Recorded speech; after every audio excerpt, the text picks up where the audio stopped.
We're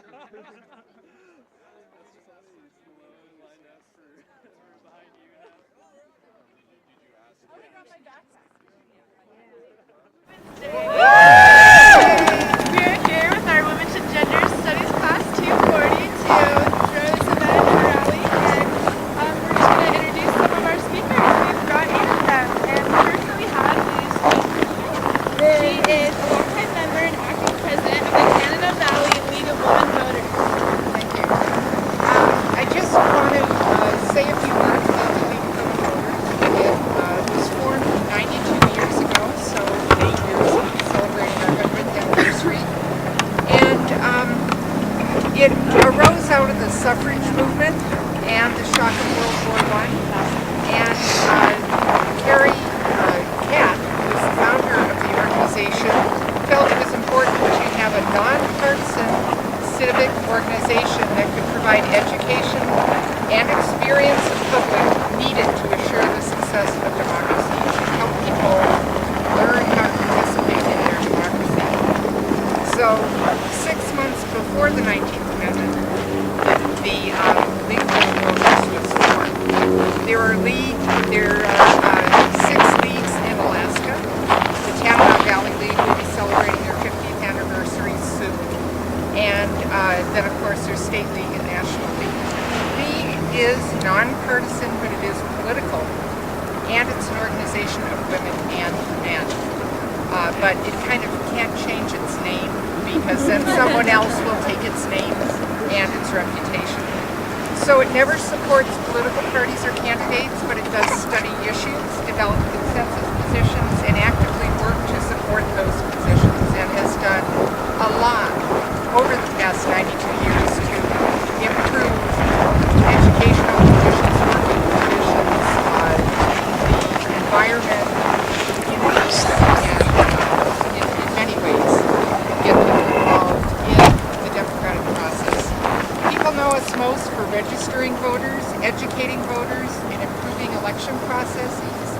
And I really want to encourage every one of you to plan how and where you're going to vote. In our primaries in August, where are you going to be?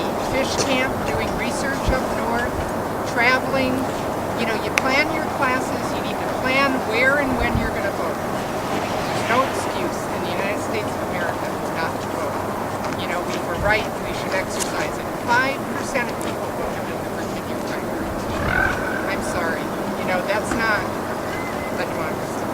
So anyway, there's a couple of exciting things that we're doing. We do have a League Book Club and a League Dinner Club, and then we follow what's going on at the local, state, national level. But at the national level, League is really fighting back against more restrictive voter identification laws. There are laws that have been passed in some states that particularly target young people. Some of the laws that are being proposed want people to be living in the same place for 2 years, and be able to demonstrate that. And, people are mobile, they move, especially students. So, really make sure that you are registered where you want to vote and that you're going to be able to vote. At the local level, there's a author who used to live in Fairbanks, Claire who wrote a book that was published this year. And our local league is reading this book at a number of elementary schools. It's called Marching with Aunt Susan. It's about Susan B. Anthony, who really worked for 50 years of her life to get the right to vote. And we're donating a copy of that book to each of the schools in Fairbanks. And then on the statewide level, and I'm very excited about this, some of our league members got a grant from the Alaska Humanities Forum and the National Endowment for the Humanities, and to put together a study guide and also make available the movie about Elizabeth Brachovich, and many of you may have seen that recently, about ending Jim Crow in Alaska. And so they did get a grant for that. They're working with many of the schools in Southeast. There's a number of people interested in donating to this. Our education can donate if they want to expand that. But I think that's very exciting because Alaska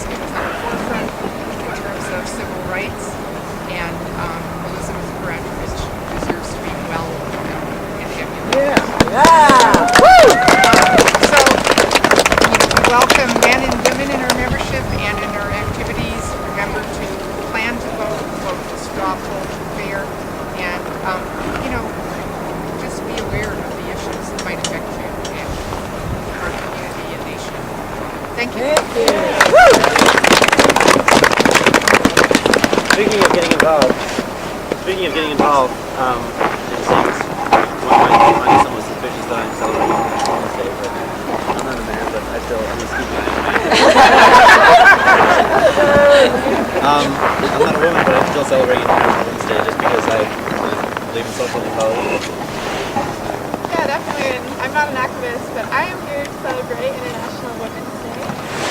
We have our speaker, Anna DH.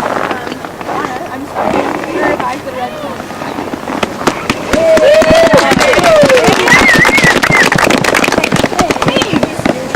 So I'm Anna Gagne-Haz, and I'm Fiona Sackle. And we're from Revive the Red Tent Productions, which is a local theater company that works to give voices to those that do not have them through theatrical productions, through stories, through sort of whatever we get approached with. And this year we were one of 5 Alaskan nonprofits that received Pride grants. And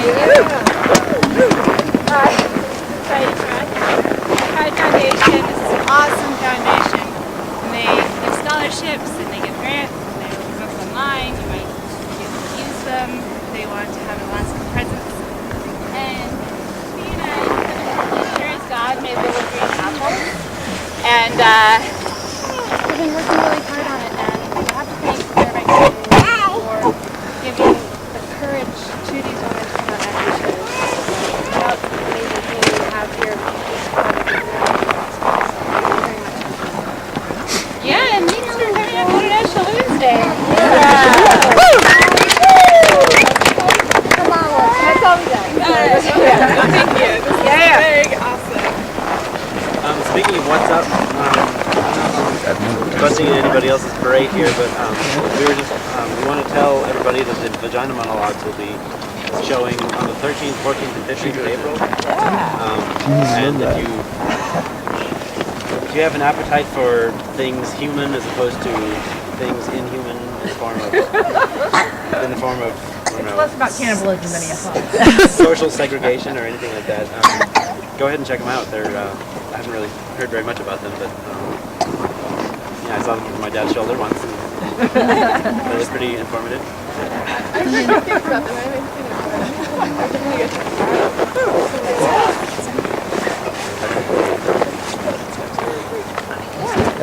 so kind of going into that, I think Vagina Monologues is that kind of concepts that we've learned about in class. We use the kaleidoscope concept a lot to not just like men and women, but also different like variations of gender and all that.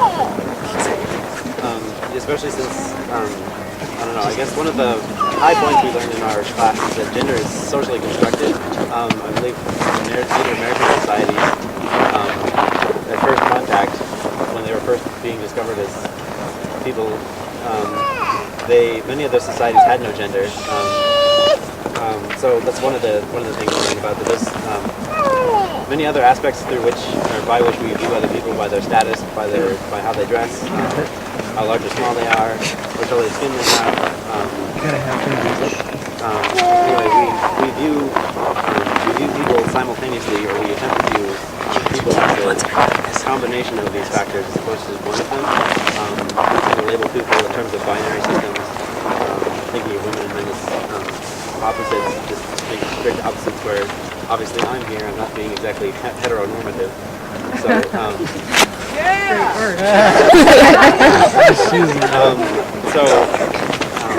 yeah, we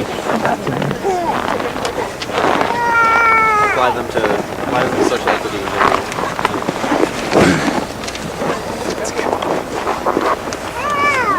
So for our next speaker, we have Anna Richards, the manager and office, she's the manager of the Office of Multicultural Affairs and Diversity.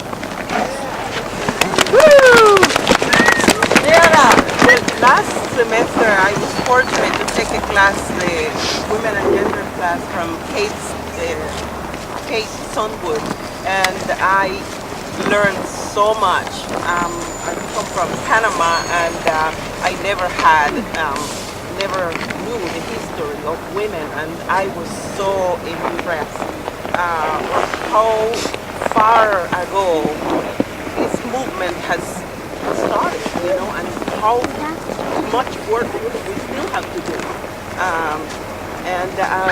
I would like to read a few things I put together. Today, on International Women's Day, I would like to give a special recognition to the amazing women of our multicultural and diverse community. The idea to gather under this homemade bridge is symbolic and very meaningful to us. There's power when we come together to support a just cause. Today, we not just celebrate diversity, we also celebrate everything that we women all over the world have in common.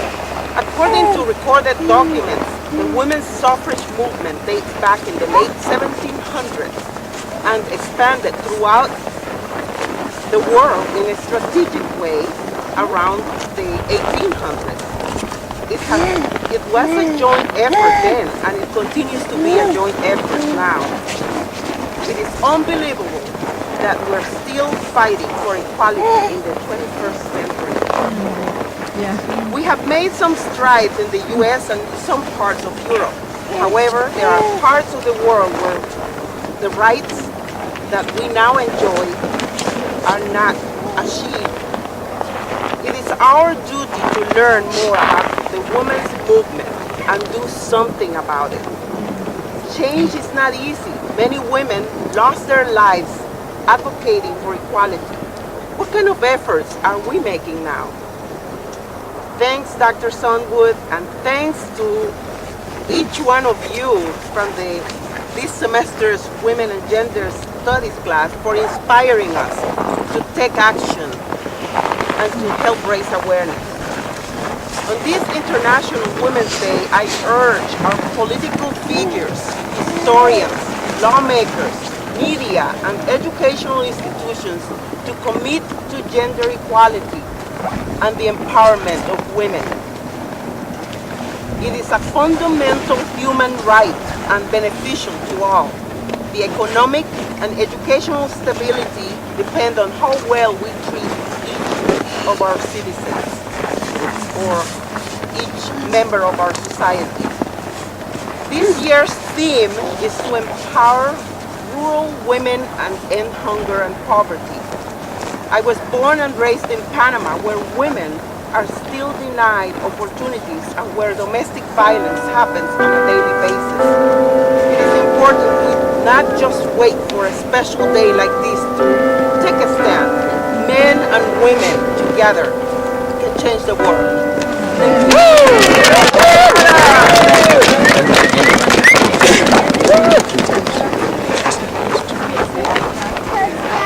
don't know if any of you read the presidential proclamations that Obama wrote for International Women's Day on recognizing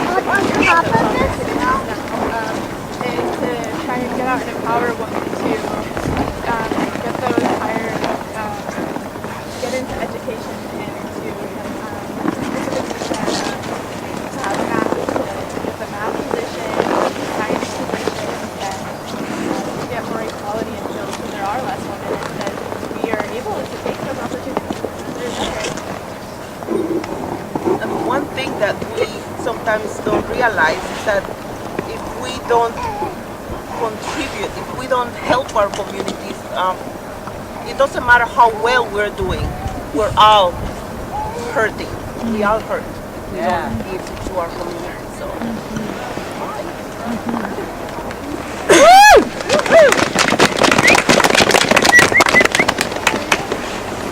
Our fourth speaker of the evening is Yvonne Porter, who is the CEO of, okay, I hope I said this right, Guanxi? Okay. LCC, it's a local business, former chief of the Arctic Village. Woo!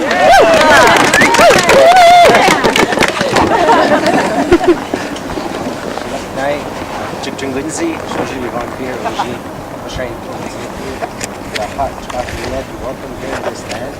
That chocolate is the traditional name for this whole hill that we're standing on.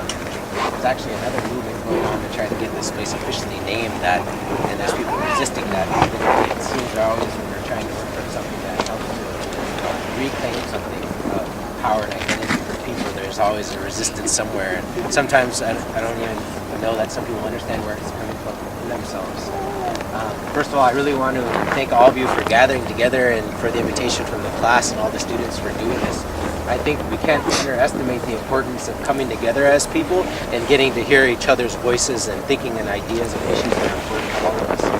You know, it's both an honor and slightly terrifying being one of the only men being invited to speak at the International Women's Day celebration. But I want to acknowledge my wife and my 3 daughters who are here, and so I have this constant reminder of being surrounded by women and the importance of their role in our community. And in our culture, I'll just say, you know, I come from that's like Chin people, and we did have gender in our culture, just a little correction there. We had men and women, but in our language we don't refer to he or she and differentiation within the context of using that language.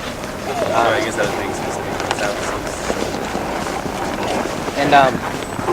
So I think that, you know, historically when we look at the context of how people use difference, whether it's gender difference, racial or color difference, a lot of those ideas were brought together in order to exert a power and control over another group that is different than ourselves. And this is true in the women's movement as well as among indigenous peoples and a lot of other communities. And I think that a lot of this work is so important for us to be standing by each other's side as we're working to generate a place of equality within our society, within our communities, and within the world overall. But I think even deeper than that, I think that the voices of women, the masculine and the feminine balance is integrally important for us to be there right now, as I feel like we're trying to move the world towards a more sustainable, healthy way of relating to each other, of running our political, social, and economic systems, as one of our speakers earlier said. And I think that for those of us who are men who have male privilege in our society, it's important for us to be lending our voices as allies to our women to help them to also have that strength, because, you know, I know as a Native person, sometimes when I stand up for Native rights, I can be disregarded as just an angry Native. And so it's so important for non-Native people to stand by my side to say, no, actually, he's speaking some truth, and there's importance for us to have equality in our state, in our communities. And equally, for me as a Native man, it's important for me to lend my voice also to this cause. So it really is an honor for me just to share a few words and to stand with you, women of our community who are standing up to begin to continue this movement that's been going for some time, so that we really can have equality within our communities, within our society. So thank you very much for gathering and for inviting me to speak.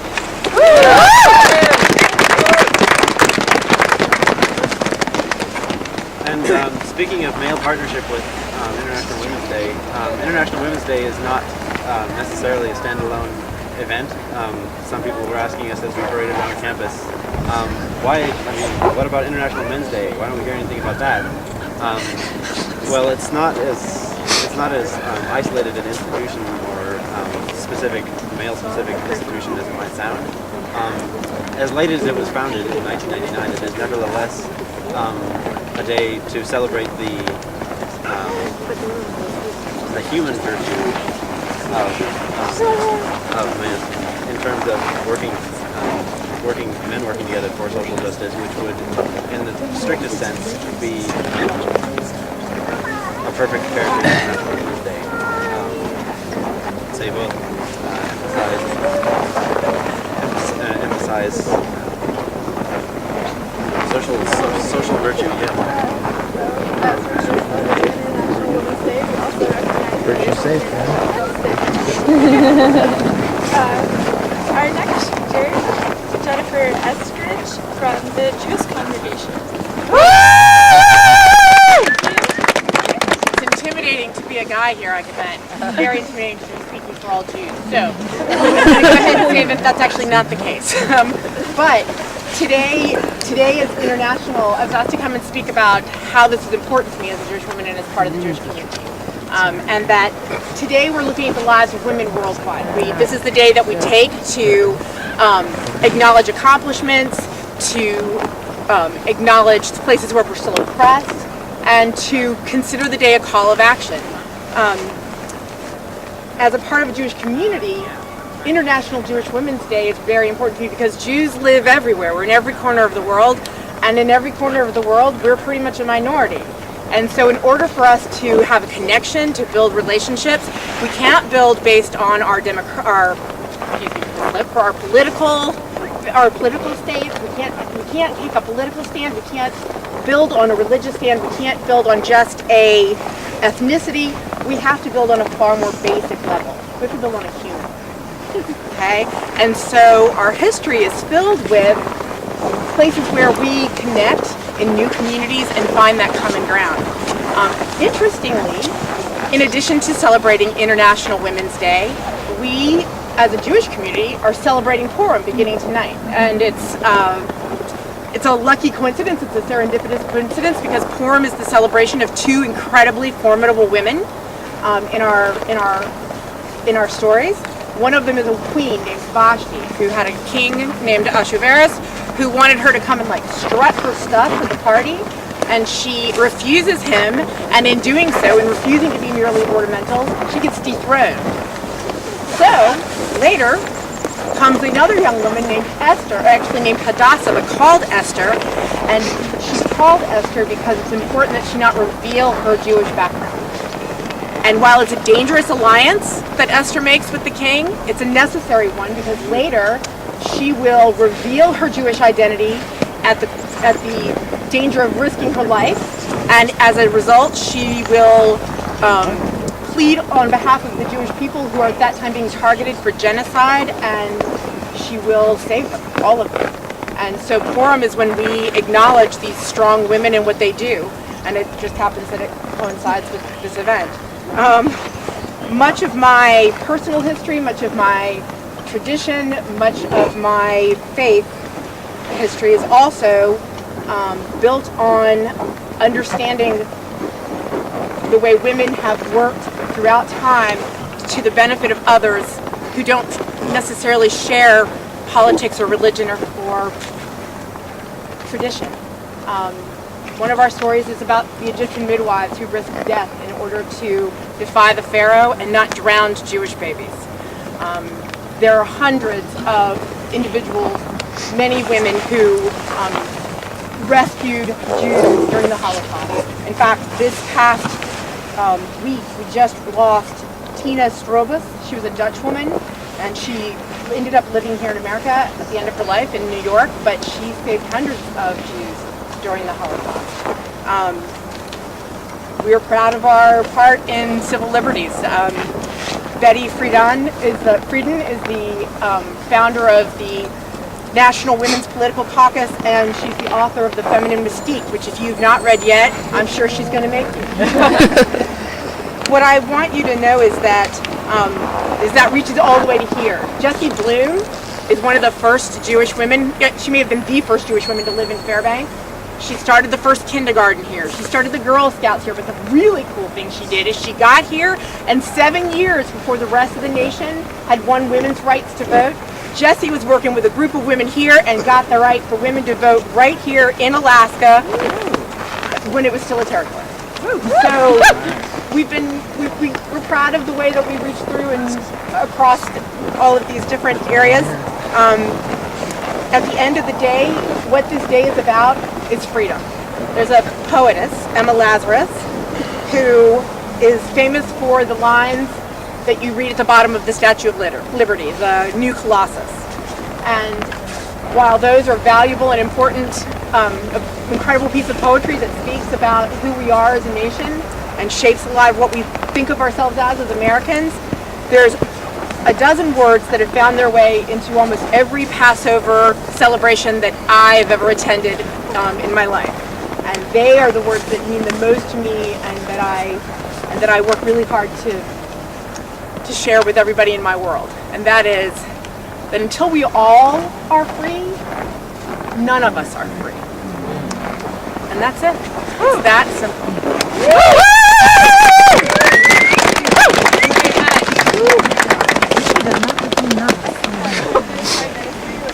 Recognizing that International Women's Day is not just something that we celebrate here, but multiculturally and globally. All across the world today, people are rallying, having events, political events, and Musical parties. yeah. It's an official country in only 29 countries, some of which are only for women. The holiday is only for women, but it's celebrated basically in all countries. I think actually my dad, when he worked in Antarctica, which is not a country, I think he may have actually celebrated there too. So territories included. So you're saying that some places people actually get off with the day, don't have to work. Yeah. Yeah. Unfortunately, not this country. I can't really say all, but there's Women's International. Is it Women's History Month? Women's History Month. We have a Women's History Month in March, I think, but it's not an official holiday yet. We're working on that. But we are here celebrating. Okay, so our next speaker is Princess Lucia with the Gwich'in Steering Committee. Lukai. I'm sorry. It sounds pretty. I like that. Okay, so Shojri Dajrai Oji, Shitsu Catherine Peter Oji Gabakwa, Shitsi Stephen Peter Oji Gabakwa, Shicha Yvonne Peter over there. So my name is Princess Lukai, and my grandmother was the late Catherine Peter, and my grandfather was the late Stephen Peter of Arctic Village. And I just want to acknowledge all of my ancestors and all of both men and women that came before me. And I realized that I wouldn't have these freedoms today if it weren't for their struggles and what they went through. And I really come from two historically oppressed peoples because on my father's side I am Jewish and I was actually born in Israel. And yet I have not felt so much of that oppression in my lifetime, so I'm very grateful for all those that came before me because of that. So just a little bit about myself. I'm the Deputy Director of the Gwich'in Steering Committee, and we work on protecting the Arctic National Wildlife Refuge. Right now in our country, there's not enough work that we can do on a multitude of issues. So I'm all about taking these moments to really celebrate who we are as women, as individuals, and I'd like to thank Ine and the class for having me here to speak. I brought a poem by one of my favorite poets, and that's Joy Harjo. She's a native poet. And I'd like to share this poem with you, and then I just thought it would be nice maybe for a moment, if we all took just a moment of silence to offer whatever thoughts, good thoughts, or prayers for this world, healing for Mother Earth, and or whatever other good thoughts that you want to send. The title is called The Woman Hanging from the 13th Floor Window. She is the woman hanging from the 13th floor window. Her hands are pressed white against the concrete molding of the tenement building. She hangs from the 13th floor window in East Chicago with a swirl of birds over her head. They could be a halo or a storm of glass waiting to crush her. She thinks she will be set free. The woman hanging from the 13th floor window on the east side of Chicago is not alone. She is a woman of children, of the baby Carlos, and of Margaret, and of Jimmy, who is the oldest. She is her mother's daughter and her father's son. She is several pieces between the two husbands she has had. She is all the women of the apartment building who stand watching her, watching themselves. She was young. When she was young, she ate wild rice on scraped down plates in warm wood rooms. It was in the farther north, and she was the baby then. They rocked her. She sees Lake Michigan lapping at the shores of herself. It is a dizzy hole of water, and the rich live in tall glass houses at the edge of it. In some places, Lake Michigan speaks softly. Here, it just sputters and butts itself against the asphalt. She sees other buildings just like hers. She sees other women hanging from many floored windows, counting their lives in the palm of their hands and in the palms of their children's hands. She is the woman hanging from the 13th floor window on the Indian side of town. Her belly is soft from her children's births. Her worn Levi's swing down below her waist, and then her feet, and then her heart. She is dangling. The woman hanging from the 13th floor hears voices. They come to her in the night when the lights have gone dim. Sometimes they are little cats mewing and scratching at the door. Sometimes they are her grandmother's voice. And sometimes they are gigantic men of light whispering to her to get up, to get up, to get up. That's when she wants to have another child to hold on to into the night, to be able to fall back into dreams. And the woman hanging from the 13th floor window hears other voices.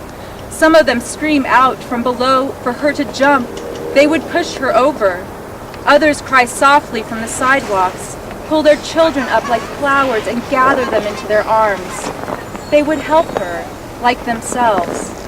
But she is the woman hanging from the 13th floor window, and she knows she is hanging by her own fingers, her own skin, her own thread of indecision.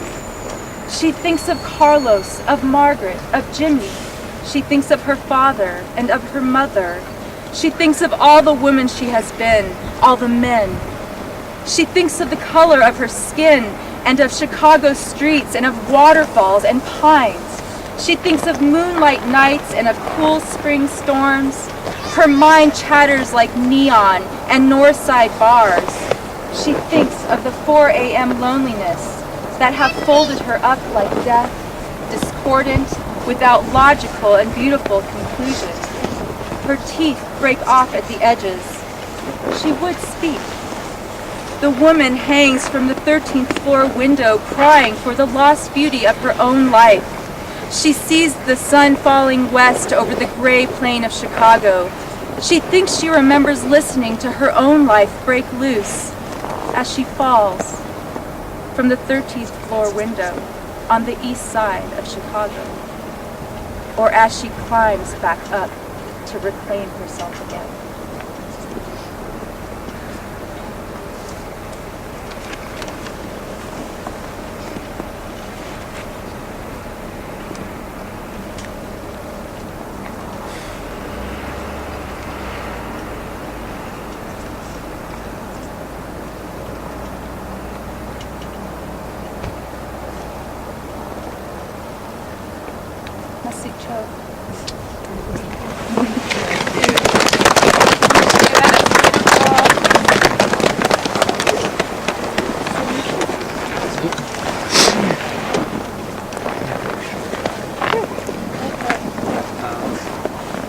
Speaking of,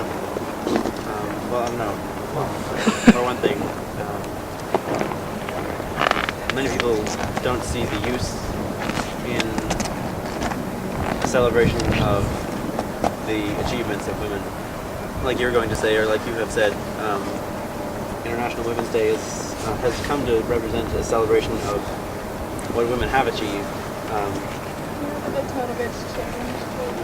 Over the past few years, International Women's Day has always kind of focused on the negative aspects of inequalities and discrepancies. And over the past few years, we've started to, like some of the speakers have said, look more for the opportunities and what achievements we can make and that we are making and have made thus far.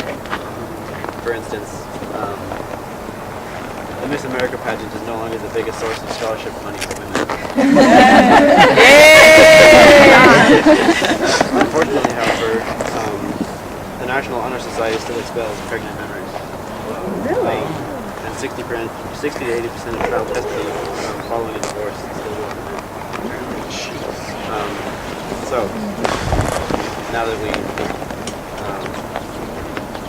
have things to work on. We're moving forward, but still need to recognize where we have to go. Yeah, for instance, it's a little bit too easy to think about women in this country, and it is important to think about women in this country, but many of the basic human rights that we take for granted are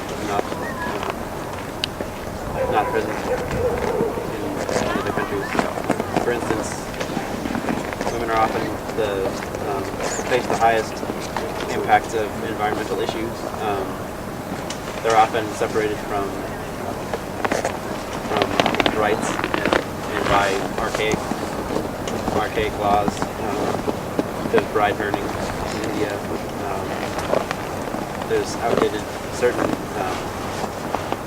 I would say, certain aspects of religious attitudes to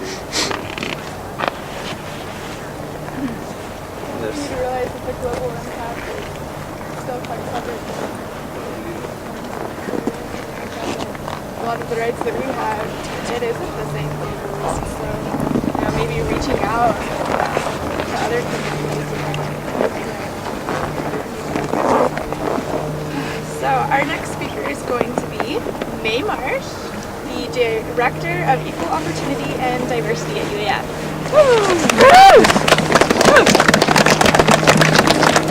I wasn't sure I could speak right now because that was so touching. I just as loud as possible.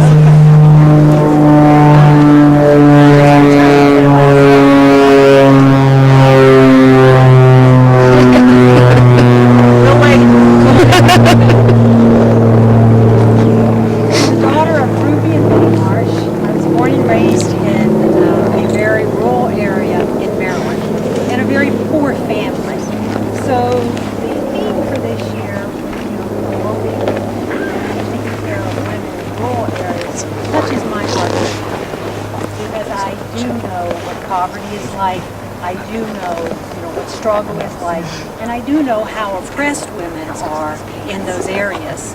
You know, one funny story that I tell was about a girl that I met living in Germany.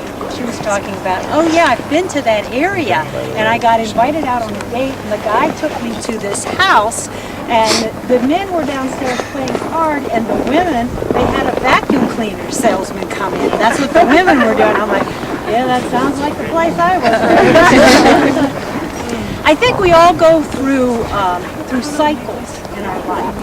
And when I came to Fairbanks in 1990, I just had a feeling that there's something special about this place, and I feel very connected to this land. 2 years ago, I tried to leave, and Alaska called me home. So I've been home for a week now, and that's partly why I'm listening. I think that back in 1994, I have this habit, because I know we go in cycles, and I hope that we're all spiraling upward as we go through those cycles. And back in 1994, at the beginning of the year, January the 1st, you're supposed to write down what are your goals, what are you going to do. And so I wrote down, this year I'm going to do something for women. And I discovered throughout that year that the woman I needed to do something for was me. And so, it is a big issue, but we have to start with us. We have to know that we have value. We have to value and love ourselves, because what we believe inside, we vibrate out to the entire world. And so, if you don't do anything else for yourself, you go home and you look yourself in the eyes, in the mirror, and you say, I love and approve of you. So that's where it starts. And I want to thank Kate for putting this together. I want to thank the students for putting this together. I want to thank everyone for coming out. Please, yes, do get out and vote. Women fought hard for that right. And when we don't exercise it, it is very disappointing. So, every speaker we've had today has been wonderful. Thank you all. Woo!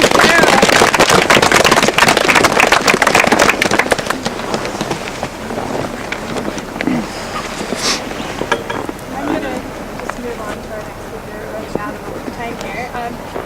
Our VA class for the Gay and Straight Alliance.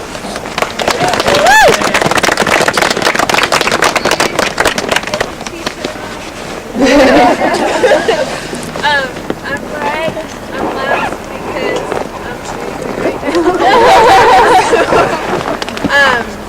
Like earlier, Thanks. International Women's Day is celebrated around the world, but it's not considered a national holiday here. We mustn't forget its significance, and that it's a unique holiday. It's not about handing out chocolates, candies, or flowers. Today is about the acknowledgement of women past, present, and future. In every city, state, province, country, and continent, women are honored for being a vital force, formidable ally, and skilled nurse. We're unapologetically stern, yet fluid. We provide relief that contrasts with an often bleak reality. A reality manifested by ignorance. Sex is not gender, gender is not sex. Gerda Lerner, a pioneer in women's studies, clarifies this distinction. Quote, gender is a set of cultural roles. It is a costume, a mask, a straitjacket in which men and women dance their unequal dance. Today, in the year 2012, women are still discriminated against in the workplace. We continue to make 70 cents to a man's dollar. What we do with our bodies is up for national debate. And legitimacy of women's health services is on trial. In the press just recently, the use of oral contraception was associated with sexual promiscuity. And we wouldn't want sexually liberated females. In TV commercials, we learn people with clinical depression enjoy outdoor activities. Women can never be clean enough. And erectile dysfunction is a national crisis. As females, we are told what to do. As women, we are told how to be. For instance, black women are given the stereotype of being too independent. There have been articles and books written, viral videos and TV specials about why black women can't find a husband. The prevailing message in response to this quagmire is, act like you need a man. Here we have a type of woman that has been stereotyped as independent, yet in the 21st century, we found a way to make it negative. This illustrates the importance in defining oneself. Some modern feminists focus on verbiage. You can't say slut or anything else you can think of. But at the heart of the problem is other people defining you. As long as you don't respond to these words, they won't make up who you are. Gender is not God-given. Women's role in society shouldn't be a curse. Being president of GSA, I'm often put in a situation where I have to define who I am. There are times I have to make myself vulnerable by being an open book, to reach an understanding with others. Gay Straight Alliance is about building bridges. It's not gay club. We have many allies who are passionate about LGBT rights and are steadfast in support of our organization. In honor of women everywhere, I'd like to extend a hand to every man, lesbian, gay, transgender, queer, black, white, Democrat, Republican, or independent, and say, be the architect of your own fate. Don't allow anyone else to define who you are.